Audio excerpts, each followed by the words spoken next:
Hello दोस्तों, Bihar news channel में आपका स्वागत है। समाचार देखने से पहले चैनल को सब्सक्राइब करिए और लाइक करिए। चलिए सीधे चलते हैं समाचार की ओर। बिहार में मौसम बदल रहा है, तापमान में उतार चढ़ाव जारी है। सुबह घना कोहरा छा रहा है। 18 जिलों में मध्यम से घना कोहरा देखा गया है। जेट स्ट्रीम हवाओं से तापमान बढ़ेगा, कोहरा भी बना रहेगा।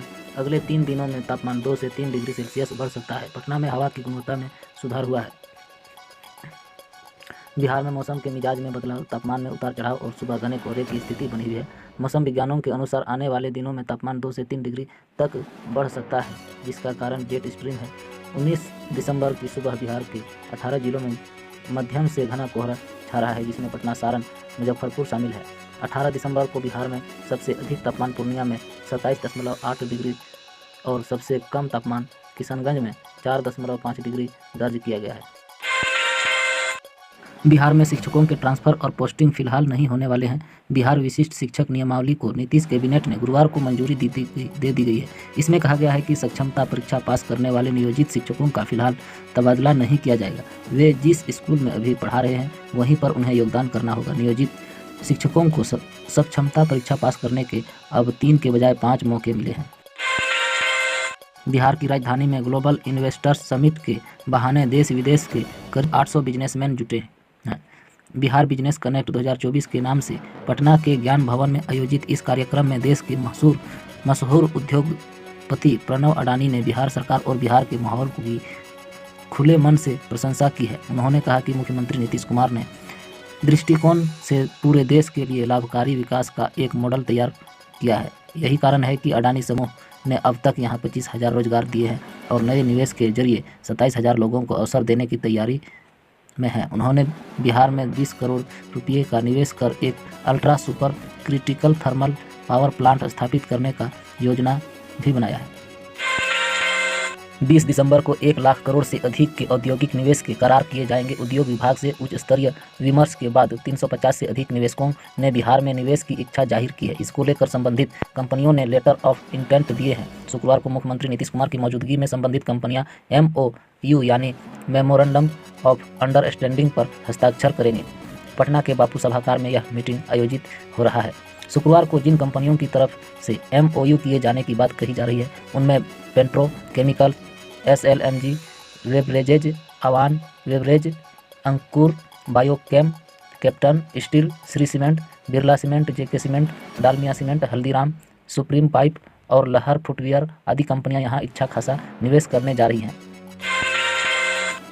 बिहार के समस्तीपुर में जमीन विवाद में मारपीट की घटना आम बात हो गई है। ताजा मामला जिले की करपुरी ग्राम थाना क्षेत्र के पचरुखी गांव का है, जहां जमीनी विवाद में 2 पक्षों के बीच जमकर मारपीट हुई। इस दौरान एक पक्ष के लोगों ने दूसरे पक्ष एक अधेड़ की आंख और प्राइवेट पार्ट में मिर्च का पाउडर छिड़क दिया। घटना के संबंध में बताया जा रहा है कि 2 चचेरे भाई के बीच पूर्व से जमीनी विवाद चल रहा था। उसी विवाद को लेकर आज दोनों के बीच मारपीट हो गई। इस दौरान एक पक्ष अवधेश राय के परिवार की 2 महिला सदस्यों ने विनय कुमार राय की पहले तो पिटाई की, उसके बाद उसके आंख और प्राइवेट पार्ट में मिर्च का पाउडर छिड़क दिया।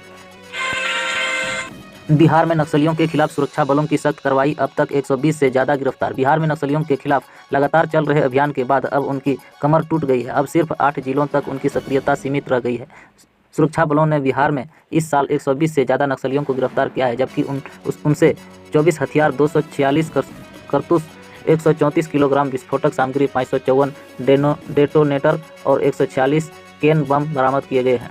बिहार में नक्सलियों के खिलाफ लगातार चल रहे ऑपरेशन के कारण अब उनकी गतिविधियां राज्य के केवल 8 जिलों तक सीमित रह गई है। राज्य के गृह विभाग में प्रधान सचिव अरविंद कुमार चौधरी ने शुक्रवार को एक प्रेस कॉन्फ्रेंस के दौरान यह जानकारी दी है। न्यूज एजेंसी की रिपोर्ट के मुताबिक उन्होंने बताया कि पहले नक्सल प्रभावित जिलों की संख्या 10 थी, लेकिन अब यह घटकर गया, औरंगाबाद, नवादा, रोहतास, कैमूर, जमुई, मुंगेर और लखीसराय तक सीमित रह गई है। सीएम नीतीश कुमार की अध्यक्षता में बिहार कैबिनेट की बैठक संपन्न हो गई है। सीएम नीतीश कुमार ने 43 प्रस्तावों पर मुहर लगा दी है। बिहार सरकार ने विशिष्ट शिक्षक नियमावली को मंजूरी दे दी है। अब सक्षमता परीक्षा 3 की जगह 5 बार होगी। बिहार अब 85,609 नियोजित शिक्षक बचे हुए हैं।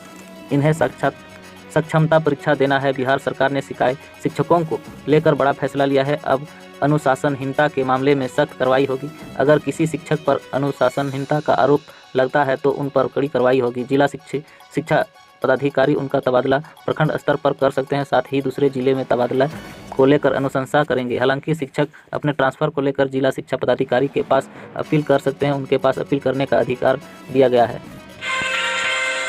बिहार में 2025 में होने वाले विधानसभा चुनाव को लेकर सभी राजनीतिक पार्टियों ने तैयारी करनी शुरू कर दी है।